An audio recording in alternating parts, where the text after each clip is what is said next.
नमस्कार, business plus टेलिभिजनको news bulletin business टुडेमा स्वागत छ। म जीवन खड्का। सुरुमा हेडलाइन्स।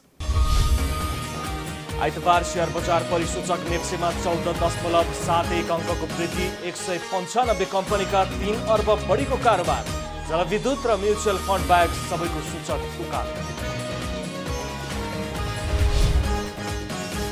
आइतबार थप 2253 जनामा कोरोना संक्रमण पुष्टि, संक्रमितको संख्या 86,823 पुग्यो। उपत्यकामा मात्रै 1579 जनामा कोरोना संक्रमण पुष्टि। असोज 1 गतेदेखि उपत्यकामा जोरबिजोर लागू गरेको भए पनि सवारी साधनको चाप बढ्दो। जोरबिजोर उल्लङ्घन गर्नेको संख्या उत्तिकै। सर्वसाधारण भन्छन् जोरबिजोरमा प्रहरीको मन लाग्छ। इलामका दुग्ध उत्पादक सहकारी र डेरीमा अनुदान उपलब्ध गराएपछि जिल्लामा मिल्क होलिडेको अन्त्य हुँदै महिनामा आधा दूध नबिक्ने समस्याको अन्त्य। र नेपालमा दिन प्रतिदिन कोरोना संक्रमितको संख्या बढ्दै। कोरोना महामारीका कारण दाङको व्यापार व्यवसायमा ठूलो असर। दाङका करिब 150 बढी व्यवसायी पलायन।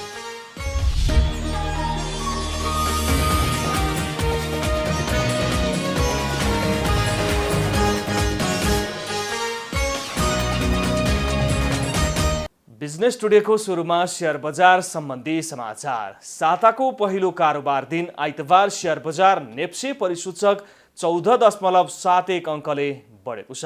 गत साताको अन्तिम कारोबार दिन बिहीबार 20.61 अङ्कले बढेर 1571.04 बिन्दुमा बन्द भएको नेप्से आइतबार 14.71 अङ्क बढेर 1585.75 बिन्दुमा पुगेको छ। नेप्से परिसूचकसँगै कारोबार रकममा केही सुधार देखिएको छ। 195 कम्पनीका 3 अर्ब बढीको कारोबार भएको छ। आइतबार शेयर बजार परिसूचक नेप्सेमा दोहोरो अङ्कको वृद्धि भएको छ। नेप्से 14.71 अङ्कले बढेर परिसूचक 1585.75 अङ्कमा पुगेर बन्द भएको छ। 195 कम्पनीका 45,773 पटकको कारोबारमा 3 अर्ब 17 करोड 88,53,719 रुपियाँ बराबरको 1 करोड 7,13,312 किता शेयर खरिद बिक्री भएको छ। कारोबार अघिल्लो कारोबार भन्दा 37 करोड 11 लाख बढी हो। गत साताको अन्तिम कारोबार दिन बिहीबार 2 अर्ब 80 करोडको कारोबार भएको थियो। आइतबार कारोबारमा आएका 12 उपसूचक मध्ये 10 उपसमूहको परिसूचक बढेको छ भने 2 उपसमूहको घटेको छ। उत्पादन तथा प्रशोधन उपसमूहको परिसूचक सर्वाधिक 4.78% बढेको छ। त्यसैगरी बैंकिङ, व्यापार विकास बैंक र अन्य उपसमूहको परिसूचक 1% भन्दा बढी बढेको छ। कारोबारमा आएको म्युचुअल फन्ड उपसमूहको परिसूचक सर्वाधिक 3.21% घटेको छ भने हाइड्रो पावरको 1.18% घटेको छ। कारोबार रकमका आधारमा शिवम सिमेन्ट शीर्ष स्थानमा रहेको छ। कम्पनीको 25 करोड 77,66,000 रुपियाँ बराबरको शेयर खरिद बिक्री भएको छ। त्यसैगरी नेपाल पुनर्वितरण company, Nepal credit and commerce bank, Himalayan distillery र नेपाल बैंकको 10 करोड बढीको शेयर कारोबार भयो। Union hydro power, Dipeshwari hydro power र खानीखोला हाइड्रो पावरको शेयर मूल्य भने नकारात्मक सर्किट लेभलमा कारोबार भएको छ। नेपालमा आइतबार थप 2253 जनामा कोरोना संक्रमण पुष्टि भएको छ। यसअघि कोरोना संक्रमणबाट 535 जनाको मृत्यु पुष्टि भएको स्वास्थ्य तथा जनसङ्ख्या मन्त्रालयले जनाएको छ। नेपालमा कोरोनाका सक्रिय संक्रमितको संख्या 22,219 जना रहेका छन्। हाल संस्थागत आइसोलेसनमा 10,326 जना रहेका छन्। होम आइसोलेसनमा 11,893 जना रहेका छन्। त्यसैगरी क्वारेन्टिनमा 4,203 जना रहेका छन्। हालसम्म डिस्चार्ज हुनेको संख्या 64,069 पुगेको छ। आइतबार थप 1,329 जना डिस्चार्ज भएर घर फर्किएका छन्। मन्त्रालयका अनुसार हालसम्म कुल पीसीआर परीक्षण संख्या 10,74,448 पुगेको छ। विगत 24 घण्टामा 12,784 वटा पीसीआर परीक्षण गरिएको छ। पछिल्लो 24 घण्टामा काठमाडौँ उपत्यकामा मात्रै 1579 जनामा कोरोना पुष्टि भएको छ। काठमाडौँका 1373 जना, ललितपुरका 187 र भक्तपुरका 39 जनामा संक्रमण पुष्टि भएको हो। बिजनेस टुडेमा पालो भएको छ ब्रेकको।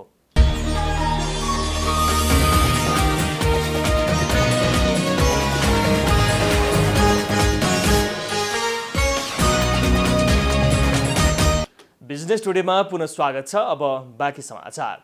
सरकारले असोज 1 गतेदेखि उपत्यकामा जोर बिजोर लागू गरेको भए पनि सवारी साधनको चाप निकै बढेको छ।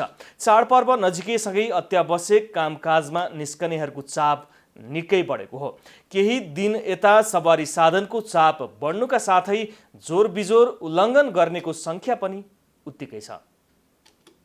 उपत्यकामा ट्राफिक व्यवस्थापनका लागि सरकारले जोर बिजोर लागू गरेको भए पनि सडकमा सवारीको चाप निकै बढेको देखिन्छ। सरकारले जोर बिजोरमा कडाई मनलाग्दी हिसाबले गरेको सर्वसाधारणहरू बताउँछन्। मैले देखेकोमा चाहिँ मैले यति त्यस्तो समाधान देखेको चाहिँ केही पनि छैन। त्रिपुरेश्वरमा चेकिङ छ, अब यो अहिले चाहिँ त्यसपछि गएर थापाथलीमा चेकिङ छैन। मान्छे त अर्को बाटो पनि हिँड्न त हिँडिरहेको छ नि। तपाईँले जोर र बिजोरमा आधी गाडी घटेको काहीँ देख्नु भयो र त्यस्तो केही भने जानु पऱ्यो। नत्र अब पहिलो यात्रा भएन, अहिले मसँग कोरोना छ भने म त छुँदै जान्छु त। यसको सरकारले के ल ठिक छ, मैले बाइक त यहाँ राखेँ, बाइकसँग त कोरोना भन्दा पनि मान्छेसँग ल एकछिनलाई मानु मै कोरोना छु भने त म त यहाँबाट हिँड्दै थापाथली जाँदा मैले कतिजनालाई टच हुन्छ त। यो कुराको लजिक त कसैले लगाएको छैन। त्यहाँ पनि त कोरोना सङ्क्रमित हुनसक्छ कि मलाई त्यही हिसाबले सेफ्टी तरिकाले घर लैजाने अब त्यस्तो व्यवस्था हुनु पऱ्यो। त्यो पनि सम्भव छैन अहिलेको स्थितिमा होइन। बिजोर लागू गर्दाखेरि अब कि सबैलाई खाँदैनहरू सबैलाई गर्नु पऱ्यो होइन। अब अरू सबै खाँदैनको सबै गुडिरहेको छ, अब एउटालाई रोक्ने अर्कोलाई नरोक्ने त हुँदैन नि त। अनि अब यसमा अब के भन्ने, अब मैले अब बिहान 7 बजेदेखि बसेको अब यति भइसक्यो होइन। कति टाइम चाहिँ बस्ने कि 1-2 घन्टा भनेको छुट्टी कुरा हो। अब सजाय भनेको अलिकति हुन्छ त, दिनभरि अब भोकै बस्दिनँ। अब यहाँबाट भक्तपुर पुग्नुपर्छ म होइन, 3टा गाडी फेरेर जानुपर्छ। 3टा गाडी फेरेर जाँदाखेरि धेरै टाइम लाग्छ नि त। बेलुका आउनलाई पनि त्यत्तिकै हुन्छ, वहाँदेखि त्यत्रो छ होइन। अब जति भने पनि अब नसुनिदिने सही हिसाबले अर्को सही हिसाबले गर्नुभएको 11 बजी छोडिदिन्छु भन्नुभयो, त्यहाँबाट अर्कोले अब 6 बजे 5 बजे 6 बजे भनिदिनु राख्नुपर्छ कि जति गऱ्यो त्यति टाइम लगाइदिन्छु। अब यो अब लकडाउनको असर अब सबैलाई परेको छ, नपरेको छ होइन। त्यति गर्दा पनि अब सबैलाई के लागु यो जोर बिजोर लागु गर्दा सबैलाई गर्नु पऱ्यो होइन, कि चाहिँ अब कसैले पनि गर्नु भने। जोर बिजोर उल्लङ्घन गर्नेको सङ्ख्या दैनिक 1000 देखि 1500 को हाराहारीमा हुने गरेको महानगरीय ट्राफिक प्रहरी महाशाखाले जनाएको छ। अत्यावश्यक भन्दा बाहेकका सवारी चालकले नियम उल्लङ्घन गरेमा दिनभरि होल्ड गर्ने र बेलुका मात्र छोडिदिने गरेको महाशाखाले जनाएको छ। उपत्यकाभित्र सञ्चालन हुने गरी सवारी साधन जोर बिजोर लागू गरिएको छ। उपत्यका बाहिर जाने सवारीमा जोर बिजोर लागू नगरिएको महानगरीय ट्राफिक प्रहरी महाशाखाका प्रमुख भीमप्रसाद ढकालको भनाइ छ। कोरोना त्राससँगै अत्यावश्यक बाहेक बाहिर ननिस्कन समेत उहाँको आग्रह छ। जोर बिजोर व्यवस्थापन गर्नका लागि मात्रै 1545 ट्राफिक प्रहरी परिचालन गरिएको छ। हाम्रो चाहिँ डिप्लोयमेन्ट एकदमै व्यवस्थित गरेका छौँ। जम्मा 152 ठाउँमा हाम्रो प्रहरी डिप्लोयमेन्ट छ, ट्राफिक प्रहरी। अनि 46 ठाउँमा दिनको संयुक्त चेक पोइन्टहरू छ, राति 39 ठाउँमा चेक पोइन्टहरू राखिएको छ र नाकाहरूमा पनि यसलाई चाहिँ राम्रो तैनाथी गरिएको छ सुरक्षाकर्मीको। दैनिक रूपमा चाहिँ हाम्रो 1000 देखि 1500 सम्म चाहिँ तिनलाई होल्ड गर्ने कारबाही गर्ने कामहरू गरेको छौँ र हामीले आम पब्लिकलाई सूचना पनि गरेका छौँ कि अहिले जोर बिजोर लागू छ, अनावश्यक रूपमा तपाईँहरू गाडी ननिकालिदिनुहोस् र कतिपय अफिस कम्पनी सङ्घ संस्थाहरूले पनि आफ्नो भेहिकलहरूलाई जोर बिजोर पालन गर्ने गरी म्यानेज गरिदिनुहोस् भनेर उहाँलाई पनि हामीले अनुरोध गरेका छौँ। अब अहिले हामीले जोर बिजोरको कुरालाई चाहिँ कन्ट्रोल गर्नको लागि हाम्रो चाहिँ 1545 ट्राफिक प्रहरीहरू परिचालित छ। यो चाहिँ अब रातको टाइममा दिनको टाइममा होइन चाहिँ नाकाहरूमा जुन जुन चेक पोइन्टहरू छन्, मोबाइल गाडीहरू छन्, अनुगमन गर्ने गाडीहरू, ती सबैलाई चाहिँ जोड्दाखेरि त्यति सङ्ख्यामा चाहिँ हामी दैनिक ड्युटी गरिरहेका छौँ। कोरोना प्रभावका कारण उपत्यकामा लागू गरिएको जोर बिजोर प्रणालीले संक्रमणको दर घटाउने होइन, आम सर्वसाधारण जनतालाई शास्ति मात्र दिएको छ। जोर बिजोर प्रणालीमा कडाई गरिएको भनिए तापनि उपत्यकामा सवारीको चाप उत्तिकै देख्न सकिन्छ। कसैलाई ऐन कसैलाई चयन भने जस्तै गरी जोर बिजोरमा पनि मनलाग्दी कडाई गरेसँगै नियमको समेत मनलाग्दी उल्लङ्घन भएको देख्न सकिन्छ। क्यामेरामा केशवराज श्रेष्ठका साथमा सङ्गीता अधिकारी, काठमाडौँ। सोमबार नेपाल राष्ट्र बैंकले 20 अर्ब 10 करोडको ट्रेजरी बिल बिक्री गर्ने भएको छ। असोज 19 गते अपराह्न 3 बजेसम्म उक्त परिमाणमा ट्रेजरी बिल बिक्री गर्न लागि राष्ट्र बैंकले जनाएको छ। ट्रेजरी खरिदका लागि वाणिज्य बैंक, विकास बैंक र फाइनेन्स कम्पनीले भाग लिन पाउनेछन्। राष्ट्र बैंकका अनुसार बिक्री गरिने कुल ट्रेजरी मध्येमा 91 दिने अवधिको 10 करोड र 182 दिने अवधिको 20 अर्ब रुपियाँको छ। यीमध्ये 91 दिने ट्रेजरीको परिपक्व हुने अवधि 2077 पुस 21 गते र 182 दिने ट्रेजरीको परिपक्व हुने अवधि विक्रम सम्वत 2077 चैत्र 14 गते तोकिएको राष्ट्र बैंकले जनाएको छ। यसअघि गएको असोज 12 गते पनि राष्ट्र बैंकले 3 अर्ब 10 करोड रुपियाँको ट्रेजरी बिक्री गरेको थियो। प्रदेश भूमि व्यवस्था कृषि तथा सहकारी मन्त्रालयले इलामका दुग्ध उत्पादक सहकारी र डेरीमा अनुदान उपलब्ध गराउन थालेको छ। अनुदान उपलब्ध गराएपछि जिल्लामा मिल्क होलिडेको अन्त्य हुँदै गएको छ। डेरीमा गरिएको लगानीले किसानलाई मिल्क होलिडेको समस्याबाट मुक्ति मिल्नुका साथै दुग्ध प्रशोधन गरी दुग्धजन्य पदार्थ उत्पादनमा सघाउ पुगेको छ। इलामका 2 दुग्ध उत्पादन सहकारी संस्थाको क्षमता अभिवृद्धिमा प्रदेश सरकार भूमि व्यवस्था कृषि तथा सहकारी मन्त्रालयले अनुदान उपलब्ध गराएको छ। अनुदान पछि किसानलाई दिनको 2 पटक दुध संस्थामा लैजान मद्दत पुगेको छ। अनुदानबाट औजार र उपकरण खरिदले मिल्क होलिडेको समस्या अन्त्य हुने भएको छ। जुन हामीलाई अब हुनुपर्ने 3 दिन 4 दिन बन्द हुन्थ्यो, त्यो बन्द भएको अवस्था रहेन। हामीले सधैँ दुध सञ्चालन गरिरह्यौँ। हो त्यो एउटा हामीलाई ठुलो सहयोग गर्यो। जबकि हामीले हाम्रो 500-600 लिटर दुध थियो, 500-600 लिटर दुध दुईवटा डेरीलाई बाँडेर पनि 250-300 लिटर दुध त हामीले चिसीलाई दिन्थ्यौँ। चिसीलाई दिने दुध हामीलाई 5 दिनसम्म दिनको हिँडेको भने 500 रुपिस, लगभग 4 दिन 5 दिन 6 दिन नै दुध बन्द हुँदा पनि हाम्रो दुध कलेक्सन गर्न सक्यौँ र कृषकले निरन्तर सधैँ बेच्न पायो कि यसले त्यो यो हामीलाई ठुलो सहयोग। किसानलाई मिल्क होलिडे हुँदा महिनामा आधा दुध नबिक्ने समस्या अन्त्य भएको छ। चिस्यान केन्द्र सञ्चालन भएपछि जति दुध उत्पादन भए पनि बेच्न समस्या नभएको किसानहरूको भनाइ छ। मासिक रूपमा पेमेन्ट पनि आउने हो। अरू अब जुनसुकै उसमा पनि अब बजारकै समस्या भएको छ। अरू भनेको व्यवसायमा अब यो दुध व्यवसायमा चाहिँ अहिले त्यो बजारको चाहिँ राम्रो छ भनौँ न। डेरीमा जेनेरेटर सहित चिलिङ, भ्याट र मिल्क एनालाइजर जस्ता अत्याधुनिक उपकरणको व्यवस्थापन गरिएको छ। संस्थाको दुध खरिद गरी घिउ छुर्पी उत्पादन गर्ने डेरीमा पनि क्षमता विस्तार भएको छ। घिउ बनाउने चर्नर मेसिन, जेनेरेटर र घिउ राख्ने डिप फ्रिजको व्यवस्थापन पनि भएको छ। यो प्रदेश सरकारले अनुदान खुलाएको थियो। यो अनुदानमा चाहिँ मैले चाहिँ यसलाई अपग्रेड गर्ने भनेर प्लान गरेको छु। त्यो अपग्रेड गर्नेमा अब पहिलो प्राथमिकता चाहिँ हाम्रो यो बर्खा अरू सिजनले रोकिनेहरूले गर्दाखेरि घिउ बिग्रिने स्थिति छ। त्यो हुँदाखेरि अलिकति डिप फ्रिज राखेर घिउलाई अलिकति स्टोर गर्न सक्ने भन्ने एउटा त्यो छ। अर्को भनेको हाम्रो यो चाहिँ भाँडो, दुध तताउने भाँडो अपरेट गर्नलाई अब अलिक धेरै दुध उत्पादन गरेर त्यसलाई चाहिँ बनाउने स्थितिमा भाँडोको एउटा घिउ बनाउने बटर टर्नर, एउटा पास्चराइजर भन्ने यो दुध उमाल्ने भाँडोलाई पनि अपरेट गर्दैछु म। सहकारी संस्थामा 10 लाख र केही डेरीमा 5 लाखका दरले अनुदान सहयोग भएको छ। वर्षायाममा सडकको कारण ढुवानीमा समस्या रहेको स्थानमा अनुदान पछि सहज भएको छ। कच्चा दुध सहर बजारमा लगेर बेच्नुको सट्टा गाउँघरमै डेरी सञ्चालन गरी मूल्य अभिवृद्धिमा सघाउ पुग्ने र रोजगारी व्यवस्थापन हुने अपेक्षा गरिएको छ। इलामबाट सहकर्मी टीका खतिवडाको रिपोर्ट। बिजनेस टुडेमा पालो भएको छ ब्रेकको।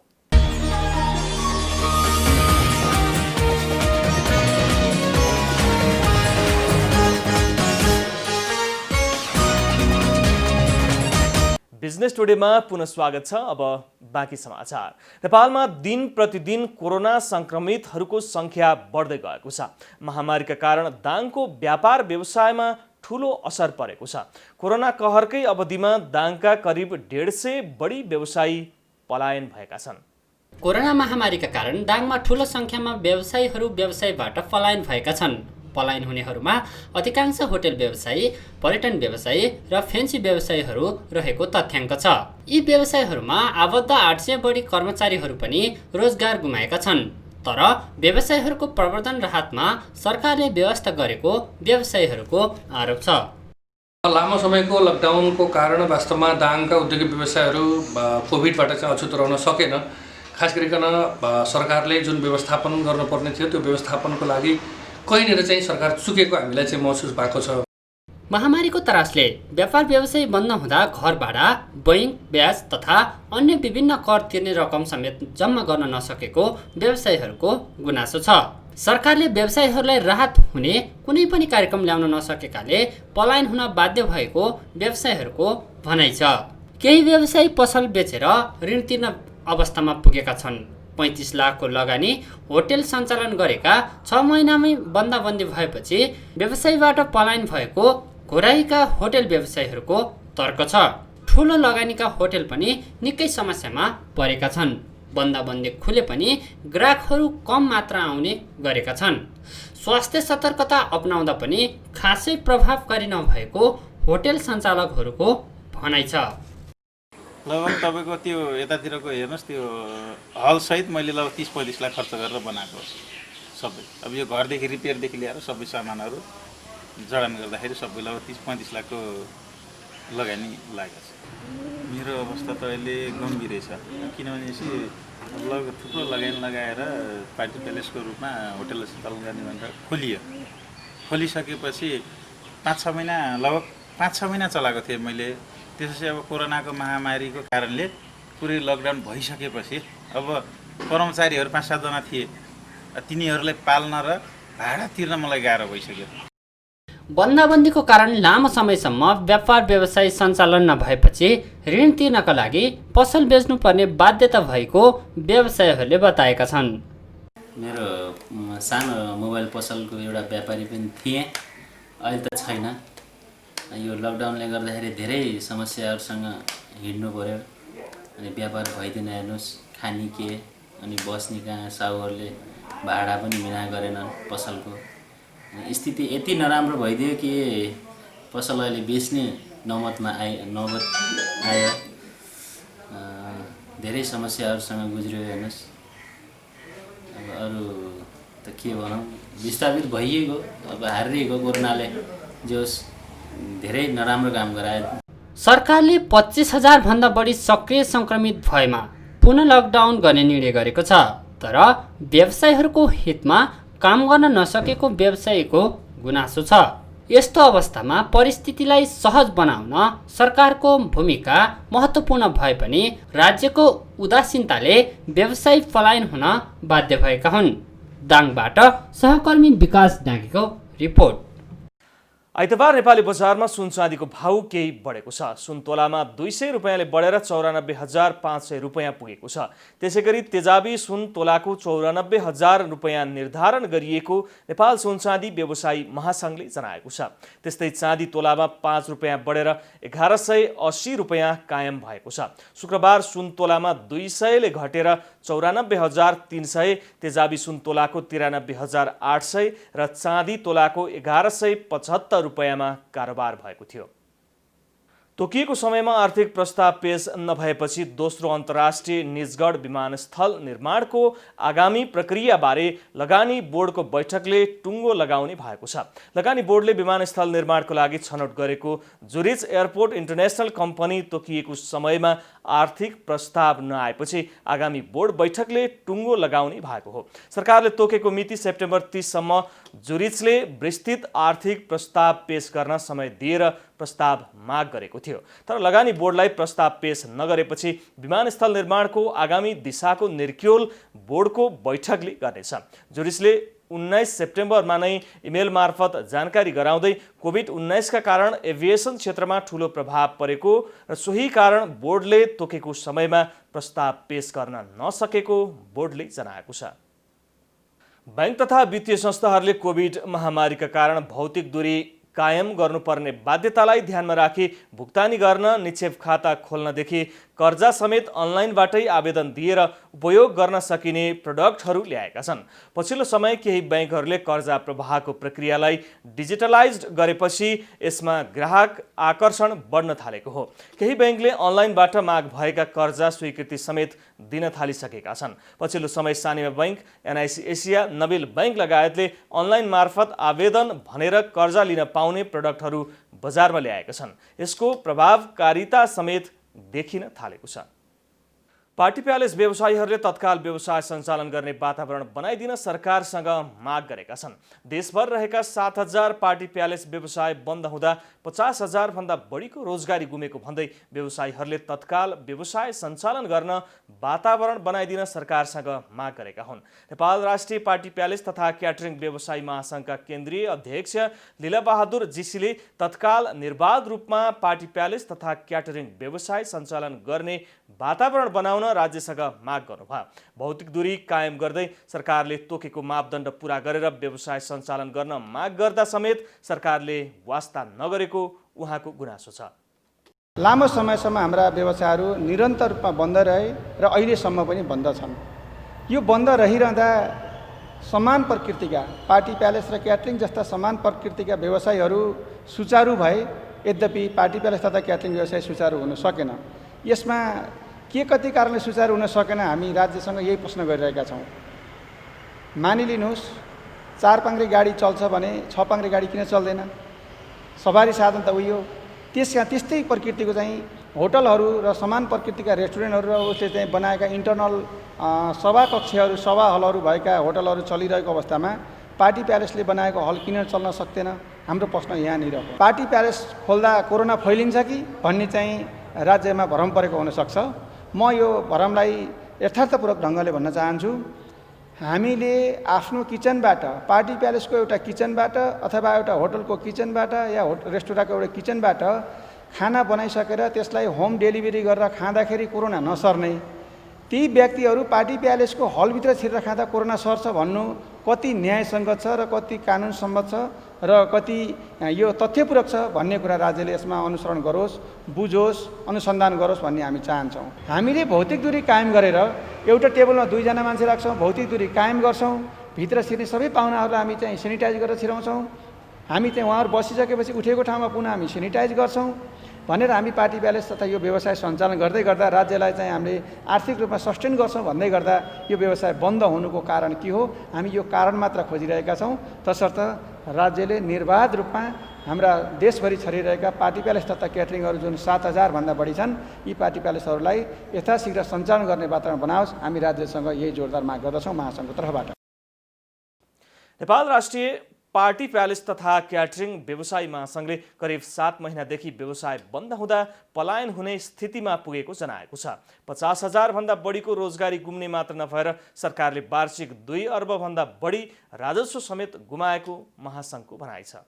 नेपाल विद्युत प्राधिकरणले बिजुली बढी भएर खेर जाने सम्भावना बढेको बताइरहँदा विकल्पमा प्रयोग हुने जेनेरेटर र ब्याट्रीको आयात भने बढ्न थालेको छ। पछिल्लो 3 महिनाको तथ्याङ्क हेर्दा विद्युतको वैकल्पिक स्रोतका रूपमा प्रयोग हुने जेनेरेटर र ब्याट्रीको आयात निरन्तर बढ्दै गएको छ। प्राधिकरणले 2075 वैशाखदेखि देशभर लोडसेडिङ अन्त्य भएको घोषणा गरेको थियो। त्यसपछिको पहिलो 10 महिनामा जेनेरेटर र इन्भर्टरको आयात उल्लेख्य नघटे पनि ब्याट्रीको आयात भने क्रमशः घट्दै गएको थियो। लोडसेडिङ अन्त्य भएकै वर्षको माघपछि इन्भर्टरको आयात पनि क्रमशः घट्दै गएर गत आर्थिक वर्षको सुरुदेखि नै शून्यमा झरेको थियो भने जेनेरेटरको आयात पनि घट्दै गएको थियो। पछिल्लो 3 महिनाको तथ्याङ्क हेर्दा जेनेरेटर र ब्याट्रीको आयात क्रमशः बढ्न थालेको देखिन्छ। भन्सार विभागले हालै सार्वजनिक गरेको तथ्याङ्क अनुसार इन्भर्टरको आयात नभए पनि जेनेरेटर र ब्याट्रीको आयात प्रत्येक महिना करिब दोब्बरले बढ्दै गएको देखिएको छ। बुलेटिनको अन्त्यमा अहिलेसम्मका हेडलाइन्स। आइतबार शेयर बजार परिसूचक नेप्सेमा 14.71 अङ्कको वृद्धि, 195 कम्पनीका 3 अर्ब बढीको कारोबार। जलविद्युत र म्युचुअल फन्ड बाहेक सबैको सूचक उकालो। आइतबार थप 2253 जनामा कोरोना संक्रमण पुष्टि, संक्रमितको संख्या 86,823 पुग्यो। उपत्यकामा मात्रै 1579 जनामा कोरोना संक्रमण पुष्टि। असोज 1 गतेदेखि उपत्यकामा जोर बिजोर लागू गरेको भए पनि सवारी साधनको चाप बढ्दो। जोर बिजोर उल्लङ्घन गर्नेको संख्या उत्तिकै। सर्वसाधारण भन्छन् जोर बिजोरमा प्रहरीको मन लाग्छ। इलामका दुग्ध उत्पादक सहकारी र डेरीमा अनुदान उपलब्ध गराएपछि जिल्लामा मिल्क होलिडेको अन्त्य हुँदै महिनामा आधा दुध नबिक्ने समस्याको अन्त्य। र नेपालमा दिन प्रतिदिन कोरोना संक्रमितको संख्या बढ्दै। कोरोना महामारीका कारण दाङको व्यापार व्यवसायमा ठूलो असर। दाङका करिब 150 बढी व्यवसायी पलायन।